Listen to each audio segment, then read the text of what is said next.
What's up everybody, Mike here, and in this video I want to go in a more in-depth description of these 6 out of 12 classes that will be available in Path Exile 2 Early Access. So if you're one of the many people that's doesn't know exactly about what classes are available and what you can do with each of these 6 classes as far as like all the details they've given us so far, this video is for you. Let's kick things off with Monk. Monk is a fast and furious melee fighter. He dashes in and out of combat, and his mechanics involve building up and keeping momentum. To get new skills, you need to get skill gems. Using the skill gems will open up the skill gem menu, which shows all the active skills in PoE 2. You can choose an existing skill to level up or engrave a new one. The monk primarily uses the quarterstaff. There are 3 schools of martial arts: lightning, ice, and wind. But don't think you have to stick to just one.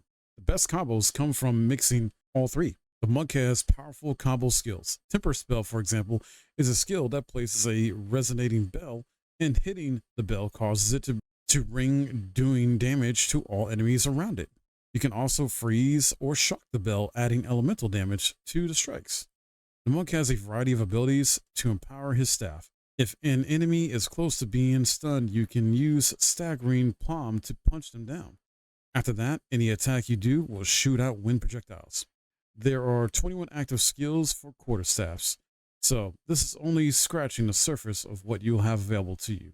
If you like a class of melee that hits slower but harder, then the warrior is for you. Warrior pounds the ground with big chunky attacks that can shrug off attacks from weaker enemies with his armor. Even though the mace slams are slow, you never lose control. Longer attacks can be retargeted as you go, and if you find yourself committed to a long attack, you can dodge roll out of it at any time. Among the skill options for maces, you will find slams, fire attacks, war cries, and shield skills. The warrior uses war cries that can empower your next skill. Seismic Cry, for example, will double any slams from your next attack.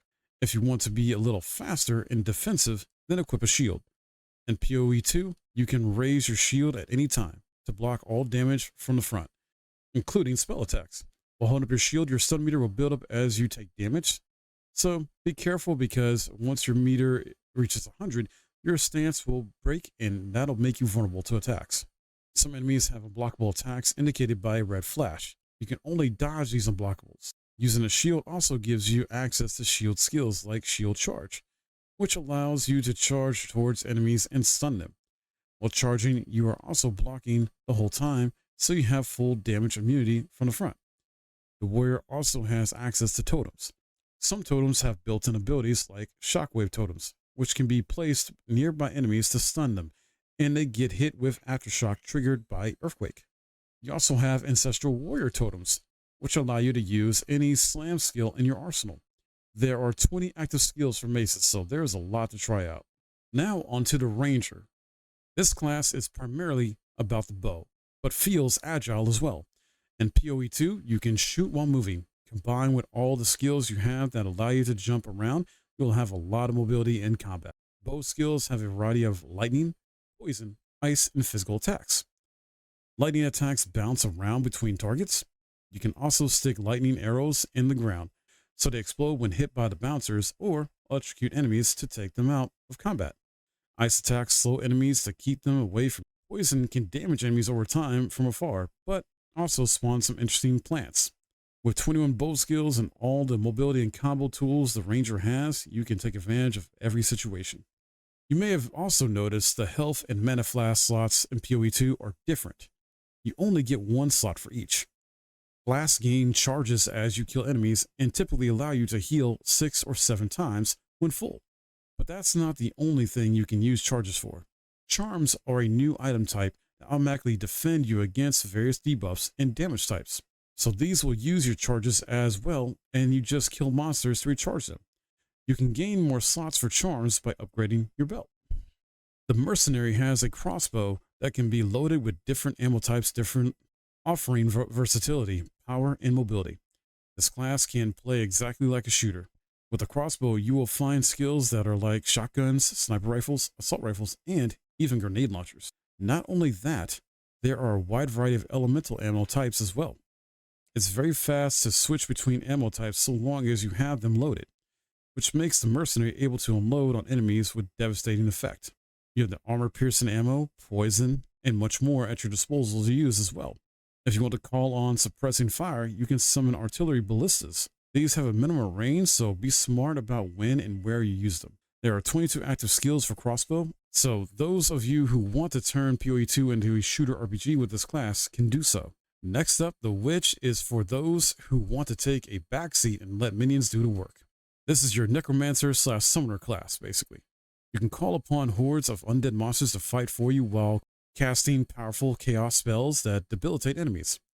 There's a new resource in PoE2 called Spirit. Spirit gems allow you to pick from a range of persistent skills. All classes have a variety of these skills that offer interesting effects, for which you may want to use Spirit to create permanent minions. These minions will be revived automatically after they die, so you don't have to worry about resummoning them all the time. You have a skeleton menu you can select from to use whichever minions you want in your horde. This also shows the spirit cost for each one. Skeleton warriors are cheap but weak, for example, and useful for taking damage and distracting enemies. Permanent minions come with special active abilities called command skills. You can order these guys to detonate your minions for more damage and AoE effect. If you want a bigger army, you'll need a scepter. This new weapon type is imbued with even more spirit, allowing you to summon even more friends. And if you want a bigger army than that, you can take advantage of corpses to summon true hordes of minions. The Witch has a range of chaos spells to spread disease amongst your enemies, or bone skills to impale them, or curse your enemies to make them weaker so your horde can take them down. There are 25 active occult skills, so by endgame you will be commanding an army of the undead ready to eliminate all your enemies. Then finally we come to the Sorceress, and the Sorceress bends the elements to their will to unleash devastation to their foes. This is your classic spellcaster wielding various elements such as fire, lightning, ice, and more. Each spell is unique and has many different ways to build and combo with others, even with different elements.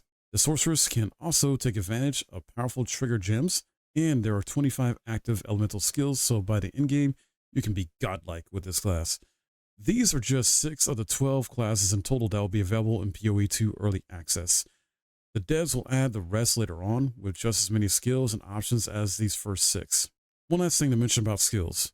There is no restrictions, so you can use any of these skills on any class so long as you have the attributes.